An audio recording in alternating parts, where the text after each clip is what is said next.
Hey guys, welcome to my channel. My name's Logan and I'm glad you're here.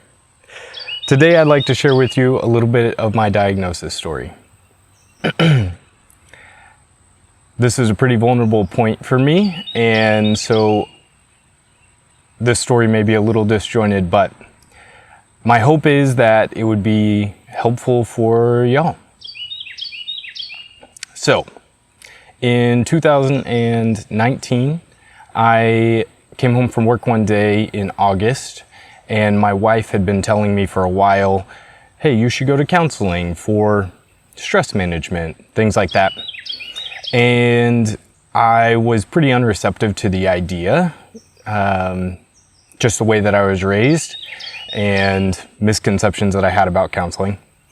So I came home from work, and that particular week, month, year, it had just been really getting difficult to deal with, just the daily stresses of life. And I had finally recognized I'm unable to do this with the coping strategies or whatever that I have now. And I could use to actually talk to someone who's knowledgeable. And so I told my wife, hey, I'm open to counseling. And she, by the next morning, had an appointment set up somewhere for me, which was awesome. And so I ended up going to counseling for about 6 months, which was an incredible experience. If you've never done it, highly recommended. Not every week was revelatory, but some weeks were actually really great. And it was about 6 months after I had started going that my counselor walked in and said, hey, I don't usually pull people into the decision-making process on their diagnosis, but if you'd be open to it, I would like to. And she gave me some reasons. And so I said, yeah, absolutely, let's do it. It wouldn't be my first choice, but if it can be helpful, great. So she essentially had, I think it was 4 or 5 diagnoses that she wanted to look at with me. And she started going through them, and she would explain a little bit about them. And I had tested for several different things over the course of that 6 months. And so the first one was depression, and I was like, absolutely, that is part of it. I am probably depressed. I aced the diagnostic test, which is probably not good, but, and then she suggested anxiety. Okay, sure. But those things didn't answer all of the questions for me about why I was the way I was, why I was having difficulty coping, dealing with certain things. And anyways, the last one that she suggested, she gave me a little bit of detail about it, and then threw it out.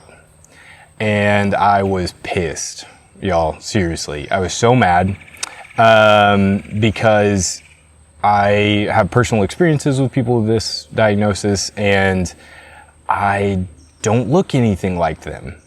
And I started just telling her, like, you're calling me all of these things and you're saying this and that about me. And anyways, I was so mad I got up and left my session. But before I did, I went to the bathroom. And when the door shut, I just felt this sense of relief. Like, okay, I'm alone now and I can actually think, I can actually think well. And so did my business and felt like, hey, she made some good points. I'm still mad at her, but I at least should go back and hear what she has to say. And so I walked back into the session and said, hey, I'm still mad. I'd love to hear what you have to say because I think some of the points you made were very valid.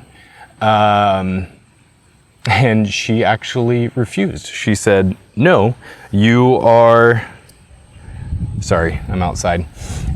She said, no, you're uneducated and about this topic, and you need to go home and get some education, read, start to understand what this is, and then next week we can actually talk about it, which was the best possible outcome for that situation. She was a really smart lady. Anyway, so I went home. It was Thursday around 4 o'clock. And this is in January of 2020. And so when I walked in, my wife asked me, like, how'd it go? And I said, I don't know. It was very interesting. I have a lot to process and think about, and please just don't talk to me. I just need space to actually process. I said, don't interrupt me for dinner or anything. And which was a pretty normal occurrence for me. And so she did that. And I locked myself in the living room and just started reading and researching and watching YouTube videos from therapists and explaining like the DSM-5 and explaining all these different pieces of it, watching videos about like from people who actually had this diagnosis. And I read books, The Curious Incident of the Dog in the Night. I read that entire book. I reevaluated basically the entirety of my life.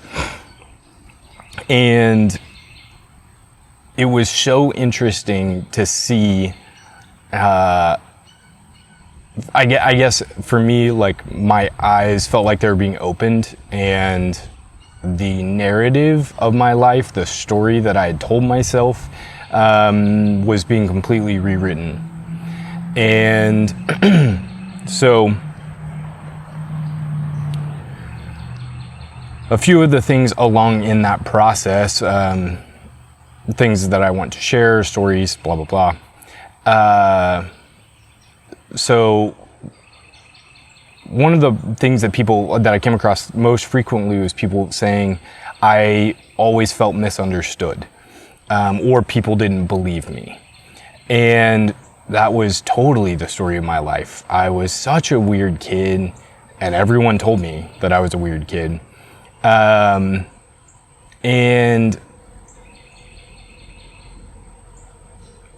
it was like, it was giving answers to why certain things had happened in my life. So there's three main parts, and I might go into more or less detail. I have some notes over here, but there's three main parts, which is social interactions, repetition, and sensory issues. So for sensory issues, I initially was like, I don't have any sensory issues. A lot, I think, because of just the culture I was raised in. But as I started to look at it and hear other people talk about it, I realized I had sensory issues that I didn't even know about, or I did know about, but I didn't give the time of day to. So for example, for me, my biggest sensory thing is probably smells and tastes. So an example is my wife was wearing this pair of yoga pants, and I told her for about a month these pants smelled like mildew. And she was like, they don't smell like anything, they're fine, I've washed them 4 times. And one day I was making breakfast in the kitchen, I was listening to music really loud, and we have a carpeted living room, and I was making bacon and eggs. And so the smells in there were very potent already for breakfast. And the music was loud enough I couldn't hear her walk in. And the entry to our kitchen was behind me. And I smelled those yoga pants. And so I'm cooking breakfast at the stove, and I said, oh, good morning, without turning around. And she was like, how did you know I was here? I was like, I can smell those dang pants. And anyways, so for me, there's different smells that have completely incapacitated me throughout my life. Wet dogs, stuff like that. And, but I'd always just written it off as like, I really don't like that. People had told me that's not a real thing. It's not stressing you out, or whatever it was at the time. And another one for me is being too hot. like body temperature wise, getting overheated.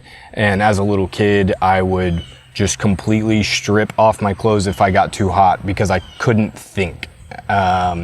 In the middle of a store or whatever, I would just, as like a 2 or 3 year old, my mom would turn around and I'd be standing there in my diaper because I was too hot.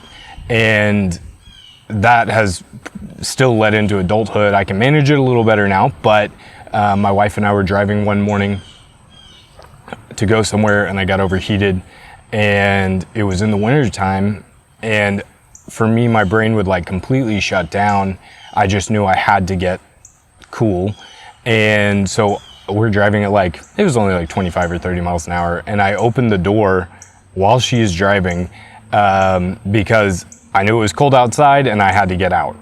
And luckily I didn't jump out of the car or anything. But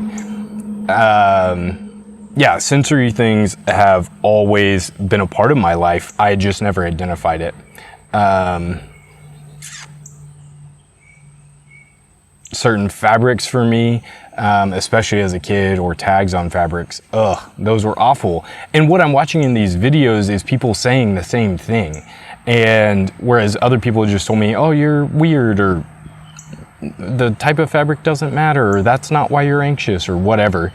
And people are saying, no, that is exactly what I experienced. And it was just so validating to hear other people understand.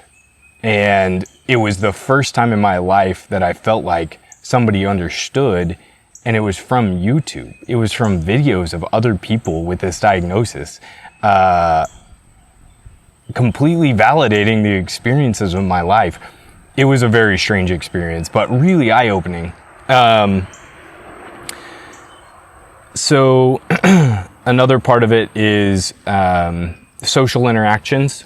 And I had always been kind of the outcast, but kind of likable, weird outcast, I guess. And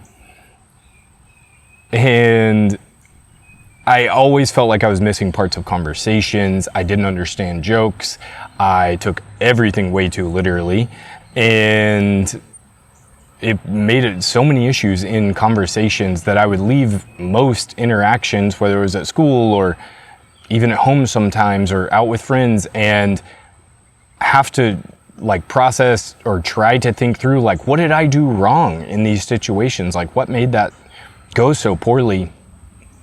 And I never had an answer. And so as I'm watching these videos, people are talking about like an alien-like experience, meaning that you feel like you're from a different planet. One guy, I'll have to link him down below, talked about how it was a lot like ducks on a pond. Like, you're taking a walk through the park, there's a pond, there's ducks on it. And you, as a person, don't feel the need to go interact with the ducks and play with them. And if you did, even, you would jump in the water and the ducks would fly away because you're not a duck, you know? And I felt like that was so eye-opening to how I felt around other people throughout my life. Just, there's a lot of social situations where I would just sit in a corner and do my own thing because I felt no need to interact with people, and if I did, it was going to be really difficult. So one story is, I was in high school, I think, and a kid that we were in the locker room, and my best friend was there, and this other guy was being really rude and making fun of my mom, and it was just a really weird interaction. But I started to get frustrated, and I asked him to stop several times. He wouldn't do it. And so finally this situation ends, and I go home, I tell my dad about it, and I'm just so confused. They're like, why is this guy being so mean? Like, is he a bully? I don't think he's a bully. He's actually kind of a nice guy, but he's being really rude. And my dad was like, you just need to let it go.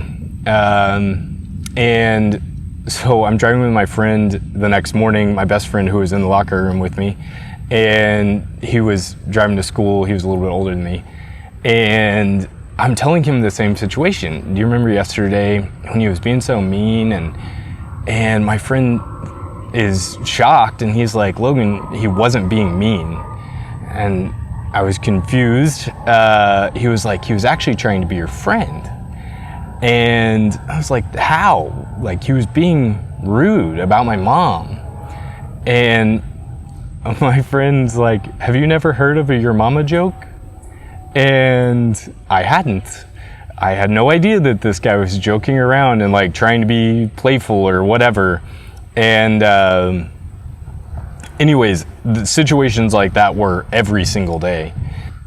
So as I'm watching these videos and doing all of this research and reading studies, I come across this study of two people, or it was a lot more people, but they had a video of two people in this study.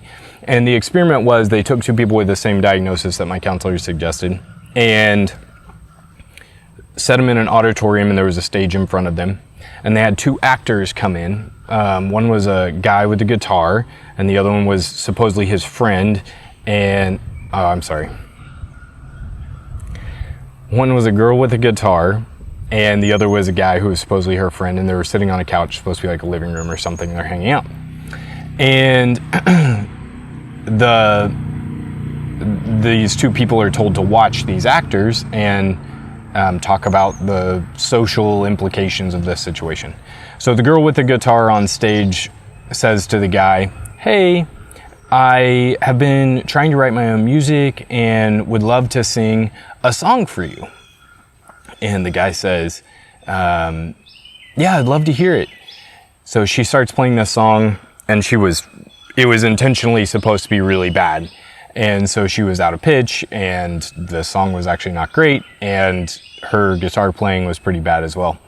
And so they asked the two people in the audience in this study, they asked the first one, like, as the guy, after the interaction, the guy said to her, oh, wow, that was awesome. Thanks so much for playing your music for me. And so they asked the audience members, like, what would you have said if you were the guy in that situation and your friend was playing the guitar for you? And the one participant, I think, said, thank you. That was something. And the other one said, I didn't really enjoy that, but maybe other people would, or something like that. And for me, my initial reaction would have been, hey, you're really terrible at playing the guitar and singing. Not saying you shouldn't do it, but if you want to do it for other people and be good at it, you should probably take some lessons or put some more work into those things. And I just having the realization at the time of that is not what normal people would say. And I've always come across like pretty harsh or just saying what is actually real, the truth, whatever.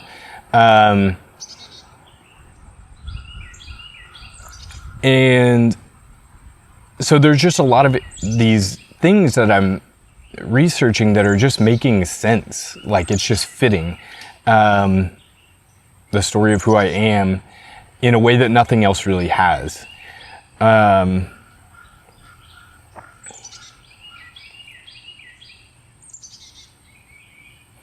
Another story about social interactions is I had gone to this new group, and the group, people should have been really friendly, that sort of thing, and I knew that. And so I walked in the building, and there was a group of like 10 people standing waiting to go in, and they looked like at least friends, acquaintances, something. And so I kind of stood over to the side, and I realized when you go to new places, it's helpful to meet new people, even though I hate it. It's helpful to meet new people because they can help you interact and, hey, where do I go? What do I do? You know, those things. And most people are really, well, a lot of people are really kind about the new person at the group, you know. And there were like 400 people at this event. And so I stand over to the side and I watch this group of 10 people just interacting and trying to figure out, as new people would walk up into their group, like how they interacted and what they would say. And so I finally felt like, okay, I got the idea of what they're doing. I can do that. And so I walked over to this group and I said, hey y'all, my name's Logan. I'm new here and just wanted to meet some people. And the group opened up and I had stepped into it. Oh, I stepped into it before I said the last part. And then the group just kind of closed around me. No one said anything and I was left standing on the outside of this group.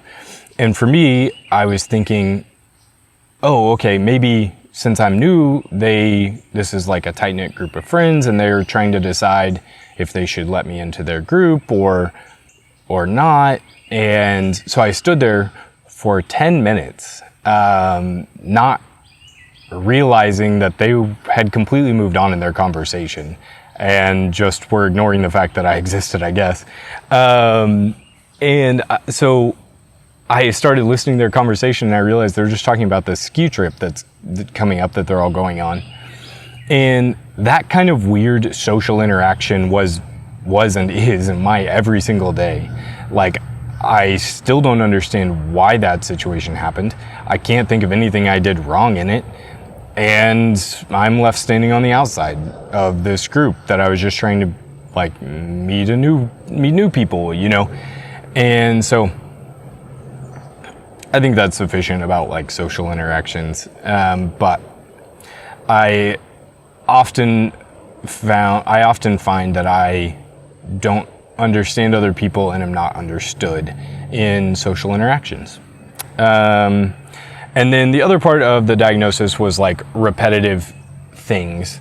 And at first I thought that meant like, you Sheldon from the Big Bang or something like that. You like knock on the door 3 times and I don't necessarily have any of those stereotypical things like that.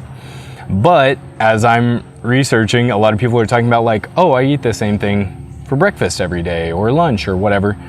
And I had always knew it was abnormal, but I have always eaten the same thing for like 5 years. I ate the exact same thing for lunch every single day. And then for like the last, except for this year, because it's been a weird year, but I have eaten the same thing for breakfast for like 9 or 10 years. And I think it's great. I don't see what the need is for changing it. You know, it's easy to make. I always have the ingredients. And I didn't realize that wasn't normal. Like, people eat different things for breakfast. And I just don't see why. If you have a good thing, why mess with it? I always used to eat on a timeline. So I would eat at a certain time every morning, have a snack at a certain time, lunch at a certain time, another snack at a certain time, drink water on a schedule. Like, I didn't realize that most people don't do that. They just wait until they're hungry and they eat, you know?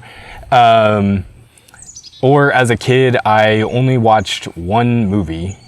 I had seen a couple of other movies, but until I was probably in high school, if I was going to choose a movie, I only chose one movie. And it was Dunstan Checks In. I love that movie. It's still great. I still love watching it. And now that I'm an adult, I have 2 different movies that I like rotate throughout. So my wife knows like not to ask what I want to watch if she doesn't want to watch it, because she's only getting 1 of 2 suggestions. And one is The Big Short. I love that movie. It is hilarious and eye-opening and educational, and it's just a really great movie.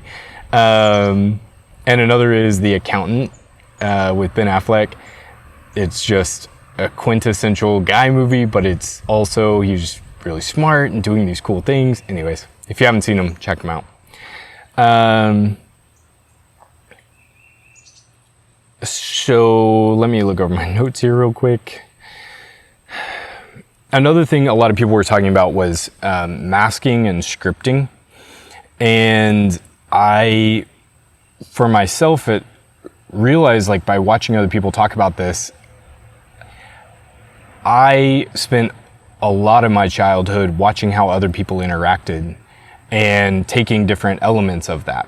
whether that was like when I was younger, simple greetings and stuff like that, or if it was jokes, or if it was even tones of voice. And so I was, like I said, I was a really weird kid up until I got into college. Not that I'm that cool now, but I feel like I have figured out how to fit in a little bit better. And I got this job in security, and through this job, I would come home, and the guy I was living with, my best friend, would have people over to the house, and they would ask me, how'd your day go? And I would tell them stories about the security job I had. And I realized people were really engaged in it. And so I started to use it as a way to develop like storytelling. Like, how do I tell the punchline of a story well, and keep people interested? Now this particular story that I'm telling now is just way too long. But you're getting it all. So, I also through this job figured out that I had been rejected and hurt a lot as a kid just because people didn't like the way that I was or interacted socially. And so I started to pick up these pieces through security that people seem to really appreciate, I would say is the word. And there's a harshness that comes with that field that other people don't experience on a daily basis. And so there's a certain attraction to it or something to where it's not exactly socially acceptable to be really harsh or brash, but it's just enough socially acceptable that people put you in the category of like, well, you're just different, but you're still kind of cool. And so I had built a mask throughout my like childhood, but realized when I got this job that this other mask that I could create around this like harshness was so much more effective, because it also lended really well to, if people did reject you or were mean, you could have a quick comeback, or you could get out of the situation a lot easier without looking hurt. So they didn't know they hurt you, so they couldn't continue to do it, I guess. And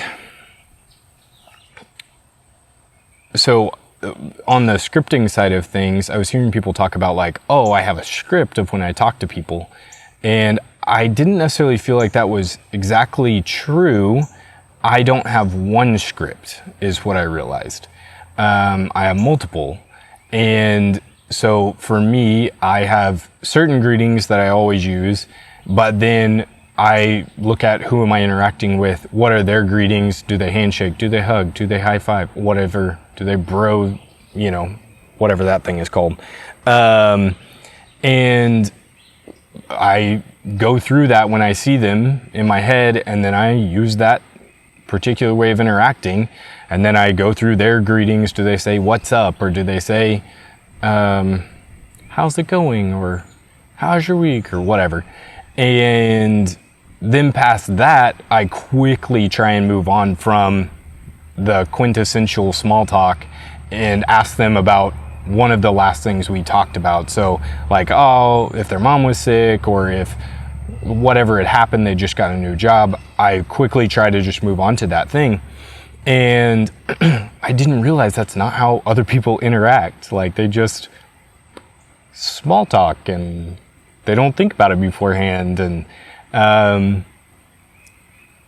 another weird realization around that was realizing people were actually genuinely excited to see one another when they were surprised by seeing one another.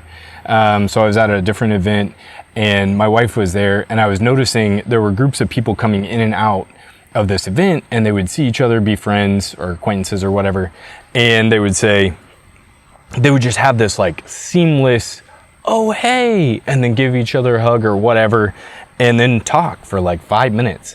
And for me, like, when I see other people and I'm surprised by it, I'm not excited about it.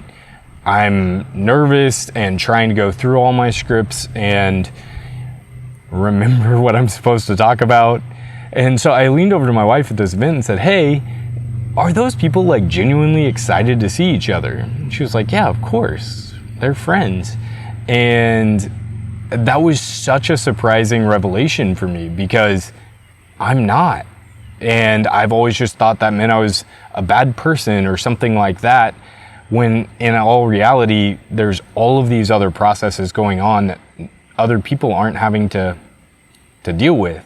And so, yeah. Let me see if there's anything else I need to talk about. Okay, last thing. So the other thing is executive functioning. I was learning a lot about, and there's like 9 different categories of task initiation, problem solving, and all these things. And I realized for myself, a lot of my social impairments, or I don't know if impairments is the right word. A lot of the way I interact with the world is not the way other people interact. And I think I've gotten good enough at interacting to where people can't necessarily tell. They still think I'm weird or different, but it's not so blatantly obvious as I've gotten older. But one of the things that I was realizing in all of this research time is the difference of me being alone or at home and the ways that I struggle to function that other people don't, and the ways that I mask really well out in public or camouflage or whatever you want to call it. But people don't see when I'm at home and after a social interaction that I can't do the dishes. Like, it's just not a thing. Or I really struggle to follow a recipe when I'm cooking. I love to cook. I cook all the time, but following the recipe is almost impossible. So I've gotten good. I've made an accommodation for myself where I've gotten good at understanding different cooking styles, and so I can read the recipe and understand what they're going for, and then just make it up in my head and improvise. Or a lot of people I think normal hygiene things is very simple, whereas that can be very stressful and put me at stress level 100 for the day. I also didn't realize that people don't wake up stressed out, 50%, So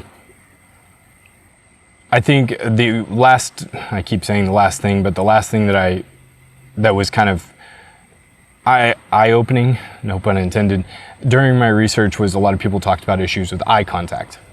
And I would have never said that I had issues with eye contact, because that's a quintessential thing. But I didn't realize that when we're talking about eye contact, people aren't normally referring to looking in the middle of someone's forehead or at their mouth. And for me, that is the only way I talk to people, and has been my entire life. It's just, rather than looking away, it's easier to look at their forehead and they still think you're looking at them. I didn't know that wasn't a normal thing that other people had to deal with. Okay, so I think that gives you a pretty good idea of what I was experiencing as far as the narrative of my life being rewritten in this time after meeting with my counselor, when I'm processing just by myself, reading and researching and all of this. And after a while, my wife came in and she said, "Hey, I know you said not to interrupt you, but we have a meeting to go to, and we really need to go in an hour. So I just want to make sure you have enough time to get ready." And I'd completely forgotten about this meeting. It was very helpful that she came in when she did. And I asked her, how long have I been in here? I didn't think we had any meetings tonight. And I get incredibly focused, if I'm focused. So I knew that I had taken a couple of naps, but I had no idea when she said it's Saturday at 4 p.m. I had no idea that it had been 48 hours, because I was loving my life. I was so focused, and researching, doing the stuff that I love, that I had no idea all this time had passed. And it was such a great experience for me, like having that time away just to be able to process. And so I asked my wife, like, hey, I've written all this stuff down about these stories and what my counselor said, although I hadn't told her what it was yet. And I said, would you mind just reading it and just seeing what you think as the one person that knows me better than anybody? And she was like, yeah, absolutely. How long is it? Because we only have an hour. And I looked down at the page counter and it was 37 pages, single spaced, that I had written out. And she was like, I'm not reading that right now. We have to go. It's too long. And so